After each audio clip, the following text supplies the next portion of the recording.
Good morning friend, I hope आप सभी अच्छे से होंगे, खुश होंगे और स्वस्थ होंगे। तो सैटरडे का दिन है सुबह सुबह का।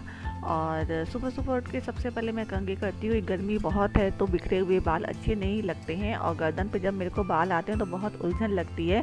और सुबह सुबह किचन में काम होता है तो कोशिश करती हूँ कि बालों को बांध के ही रखूँ। तो आज सैटरडे है, ऐसे तो मनीष जी की आज छुट्टी होती है, लेकिन आज उनको किसी काम से ऑफिस जाना है, तो आज भी रोज़ की तरह ही मैं किचन में सबसे पहले सब्जी बनाऊंगी। लेकिन छुट्टी हो या फिर कोई वीकडे हो, मैं सबसे पहले किचन में उठ के सुबह सुबह सब्जी बनाती हूँ, ताकि दिन का एक बड़ा काम मेरा सुबह हो जाए। और मेरा मन भी सुबह सुबह लगता ही है काम में। तो आज बननी है पकौड़ी वाली पंजाबी कढ़ी, तो मैंने सोचा इसकी रेसिपी आप सभी के साथ शेयर कर दूँ। तो सबसे पहले बाउल में मैं 4 से 5 बड़े चम्मच बेसन लूँगी, और थोड़ी ज़्यादा क्वांटिटी में बनाऊंगी, क्योंकि कढ़ी अगर बच जाती है तो अगले दिन भी अच्छी लगती है। और पहले इसमें थोड़ा सा पानी डालेंगे, पानी ज़्यादा बिल्कुल भी नहीं डालेंगे। और अगर ज़रूरत होगी तो दोबारा भी हम थोड़ा सा ही पानी डालेंगे, बेसन को ज़्यादा गीला नहीं करेंगे। अगर हम बेसन को ज़्यादा गीला कर देंगे तो पकौड़ियाँ जो है हमारी हार्ड हो जाएंगी। अब बेसन को हम घुमा घुमा के उसको फेंट के हम इसको सॉफ्ट करेंगे। ज़्यादा पानी डाल के सॉफ्ट करेंगे तो डेफिनेटली पकौड़ियाँ हमारी हार्ड हो जाएंगी। अब देखिए, मैंने इसको एक ही डायरेक्शन में काफ़ी घुमाया है, तो अब इसका कलर भी चेंज हो गया है और बेसन जो है वो फ्लफी सा हो गया है। तो इस कढ़ी के लिए तो मैं पकौड़ियाँ बनाती हूँ, उसमें मैं प्याज नहीं डालती हूँ, प्लेन पकौड़ी बनाती हूँ। तो अब मैं इसको चेक करूँगी कि बेसन अच्छा हो, ठीक है या नहीं। तो जब आपका बेसन पकौड़ी में पानी में ऊपर आ जाए तो इसका मतलब अब पकौड़ियाँ आपकी सॉफ्ट बनेंगी। और इधर कढ़ाई में मैंने तेल को गर्म करना रख दिया है, और जब तेल अच्छे से गर्म हो जाए तो गर्मा गर्म तेल को हम इस बेसन में डालेंगे, क्योंकि बेसन जो है बहुत ज़्यादा रूखा होता है। तो पकौड़ियाँ हमारी सॉफ्ट बने तो इसमें मैं 1 बड़ा चम्मच गर्म तेल डालूंगी। अब हम इसमें नमक, मिर्चा, हल्दी और हींग 3 से 4 मसाले ही डालेंगे, और फटाफट अपनी पकौड़ियों को फ्राई कर लेंगे। एक बार तेल अच्छे से गर्म हो जाता है तो पकौड़ी बनने में ज़्यादा टाइम नहीं लगता है। एक बार तेल को हम अच्छे से गर्म करके लो फ्लेम पे हम अपनी सारी पकौड़ियाँ डाल देंगे।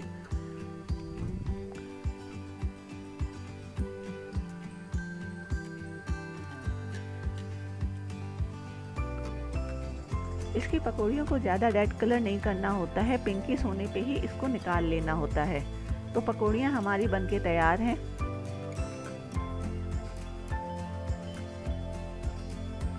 और इसी तरीके से मैं दोबारा भी पकौड़ियों को फ्राई कर लूँगी।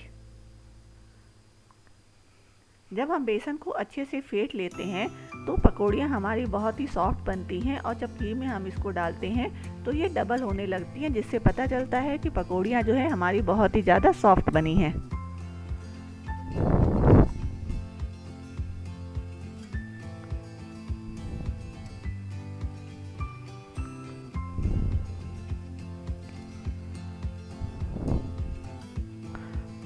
ये देखिए,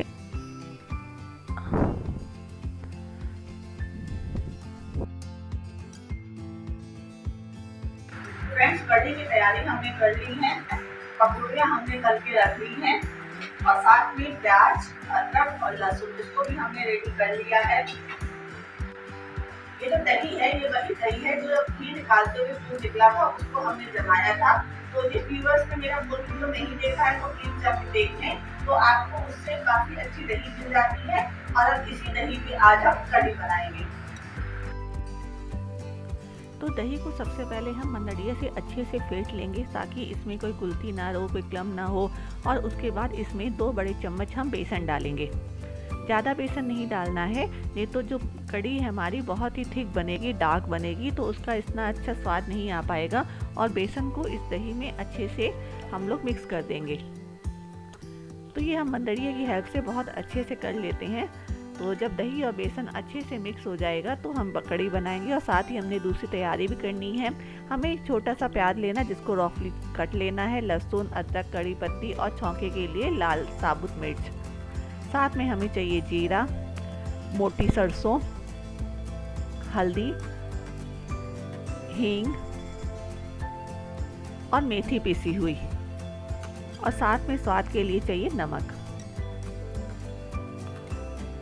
तो सबसे पहले कढ़ाई में हम वही पकौड़ी वाला ऑयल लेंगे, उसी में हम कढ़ी बनाएंगे।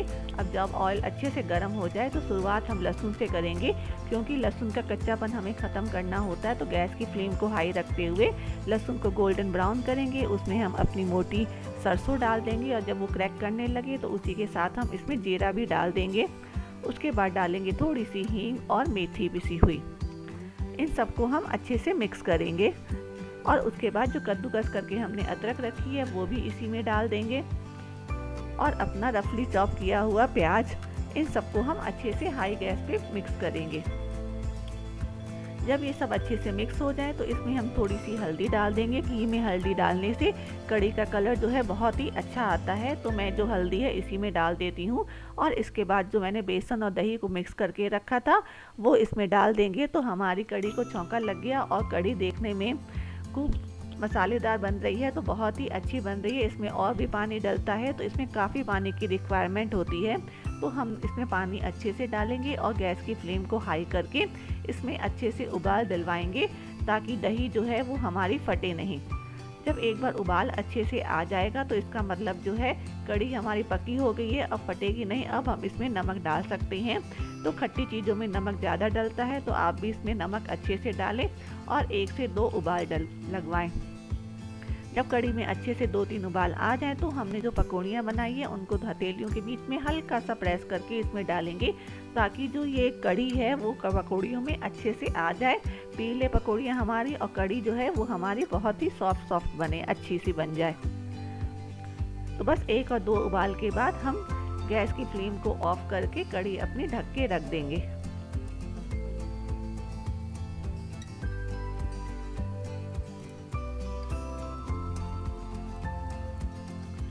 तो किचन में मेन काम हो गया है। तो मेन किचन में गंदगी खाना बनाने से ही होती है। तो कढ़ी तो बनके तैयार है। तो अभी मेरे पास थोड़ा सा टाइम था, तो इन द मील वाइल मैं कोई ना कोई काम निपटा लेती हूँ। तो इस समय मैं झाड़ू लगा के एक और अपना बड़ा काम निपटा ले रही हूँ, क्योंकि घर की सफाई भी मैं साथ साथ करती जाती हूँ।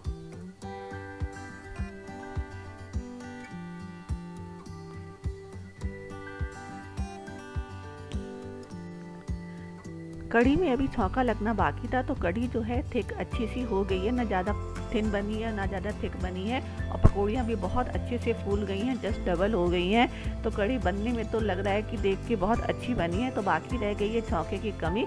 तो सबसे पहले हम छौंका लगाएंगे। तो गैस पे हम अपना फ्राई पैन रखेंगे। तो इस फ्राई पैन में ही मैं छौंका लगाती हूँ, क्योंकि इससे जो है इससे छींटे बाहर नहीं जाते हैं। तो मेरी गैस जो है वो साफ़ ही बनी होती है। तो इसमें हम अच्छे से घी लेंगे और जो अपनी साबुत लाल मिर्ची है उसको हम तोड़ के डालेंगे। तो मैंने यहाँ 4 से 5 मिर्ची ली है, क्योंकि कढ़ी खट्टी होती है तो इसमें मिर्ची और नमक दोनों ही ज़्यादा डलते हैं। तो जब ये अच्छे से क्रैक हो जाए तो हम इसमें कड़ी पत्ती डालेंगे। कड़ी में अगर कड़ी पत्ती से छौंका नहीं लगाया तो फिर स्वाद तो आ ही नहीं पाएगा। तो लाल मिर्ची और कड़ी पत्ती का हम इसमें अच्छे से छौंका लगाएंगे। कड़ी में ऊपर से छौंका बहुत ज़रूरी है, तो इससे इसका स्वाद जो है वो जस्ट डबल हो जाता है।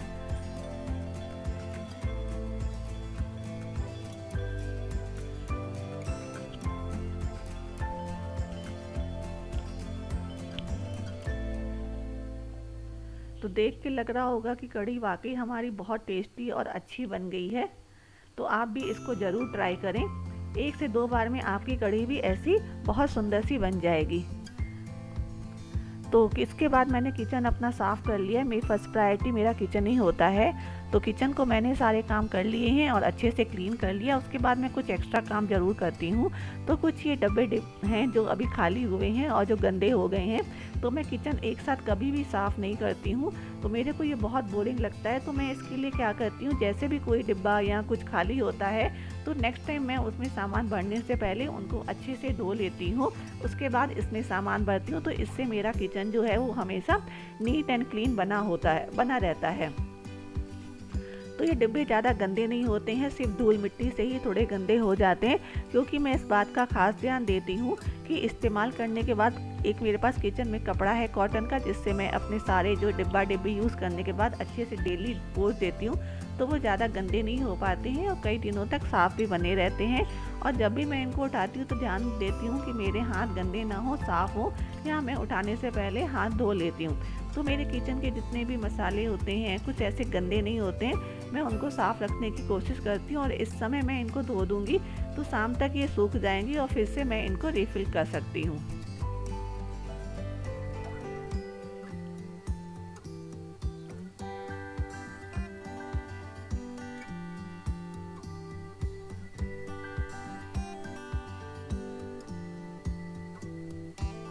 तो घर के सारे काम हो गए हैं, अब मैं नहाने जा रही हूँ क्योंकि उसके बाद का भी कुछ बहुत बड़ा काम आज मैंने सोचा हुआ है।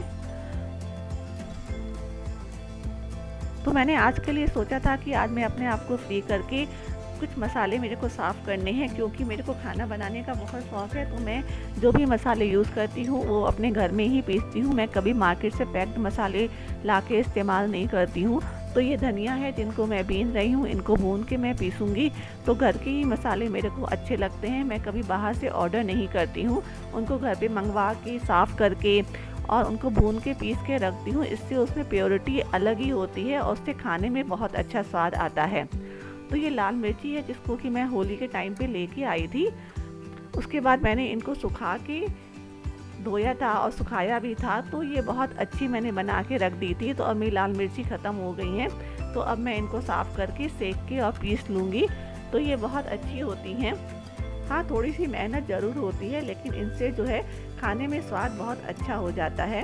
और साथ ही ये है जीरा, जीरे को भी मैं बीन के साफ़ करके रखूँगी, क्योंकि इसमें बहुत ज़्यादा मिट्टी होती है और हम इसको धो भी नहीं पाते हैं। तो कोशिश करती हूँ कि इसको साफ़ करके छान के कपड़े में पोंछ के फिर मैं डिब्बे में डाल के रखूँ, ताकि मेरे लिए यूज़ करने के लिए आसान रहे। तो इन सब के डिब्बे भी मैं अभी धो के रख के आई हूँ और शाम तक मैं इनको मसाले तैयार कर लूँगी और अपने जार को अपने फिलअप भी कर दूँगी। तो इसमें बहुत ज़्यादा मिट्टी होती है, तो मैं इनको खुद ही से साफ़ कर लेती हूँ। तो अब ये सारे मसाले मैंने साफ़ कर लिए हैं, अब बारी बारी से मैं इनको सेकूंगी। तो सबसे पहले मैं धनिया को सेकूंगी, और जब भी सेकें आप किसी भी धनिया को या साबुत मसालों को, तो उनको मोटे बर्तन में ही सेकें। सेकने से एक तो इनका स्वाद बहुत बढ़ जाता है और इनकी लाइफ भी बढ़ जाती है, क्योंकि इसमें से सारा मॉइस्चर निकल जाता है, तो इसमें कीड़े लगने का डर भी नहीं रहता। तो इन सबको मैं अच्छे से पहले हाई फ्लेम पे फिर लो फ्लेम पे करके भून लूँगी। तो सबसे पहले मैंने धनिया को सेक लिया है और उसके बाद मैं इसी में लाल मिर्ची भी सेकूंगी। तब तक मेरी धनिया जो है वो ठंडी हो जाएगी।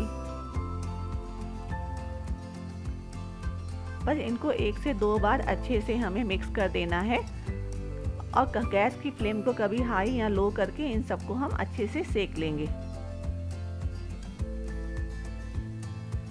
तो लाल मिर्ची भी सिक गई है।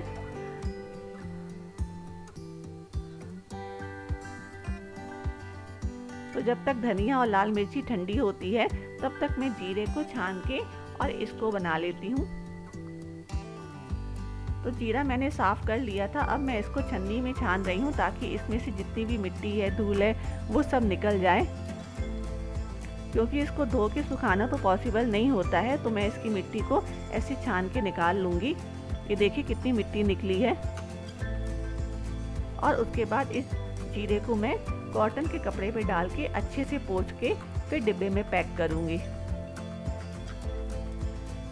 अब इससे जीरा हमारा जो है बिल्कुल साफ़ हो जाएगा। उसके बाद ये धनिया है, इनको मैं ग्राइंडर में पीस लूँगी। तो ये धनिया को मैं 2 बार में पीसूँगी।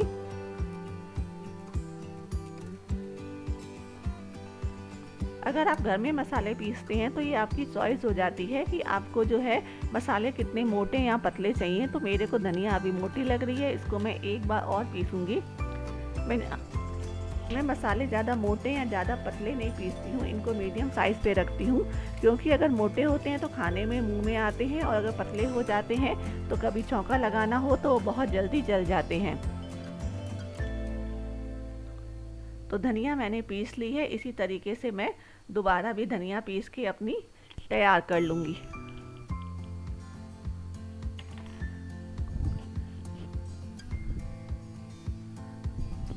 तो धनिया मैंने पीस के अपना डिब्बा पैक कर लिया है। अब ये मेरे लिए बहुत आराम हो जाता है। इसके बाद मैं लाल मिर्ची पीसूँगी। तो लाल मिर्ची पीसते हुए मैं इसमें 2 चम्मच सरसों का तेल डाल दूँगी।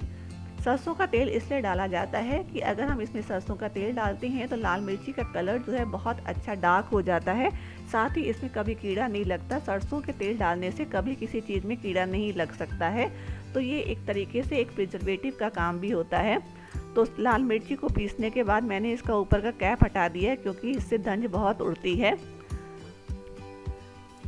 तो अभी ये मेरे को लाल मिर्ची थोड़ी सी मोटी लग रही है, तो मैं इसको एक बार और पीस लूँगी।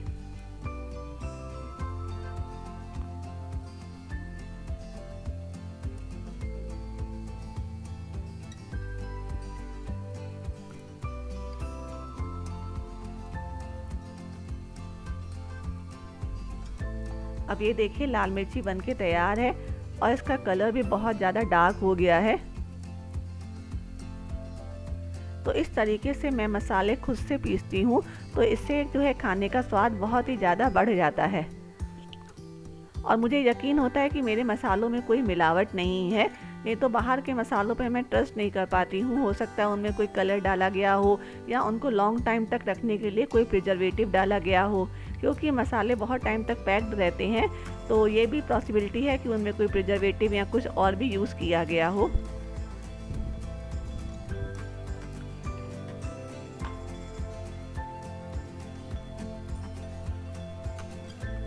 तो ये देखिए लाल मिर्ची मैंने अच्छे से पीस ली है।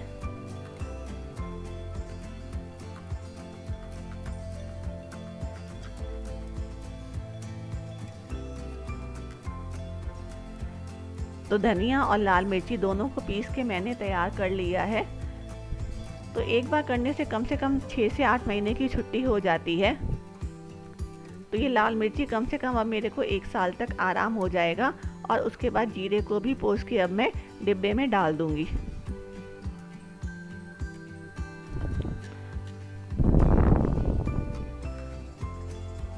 और अगर आपको मेरी ये वीडियो अच्छी लगे तो मेरे चैनल को सब्सक्राइब ज़रूर करें।